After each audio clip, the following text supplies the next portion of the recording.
அங்கே ஒரு ஊர்லேருந்து இன்னொரு ஊருக்கு போனான்.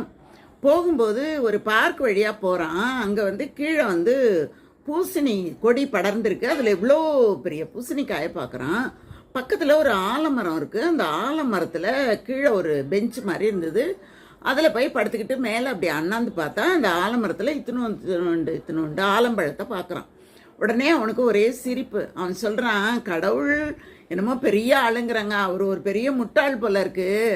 இவ்வளோண்டு பூசணி கொடியில் இவ்வளோ பெரிய காய், இவ்வளோ பெரிய மரத்தில் இத்தினூண்டு பழம், என்ன அறிவோ, கடவுள் என்னமோ ரொம்ப அறிவாளின்னு எல்லாரும் சொல்லிக்கிறாங்கன்னு சொல்லிட்டு தூங்கினான் பாருங்க.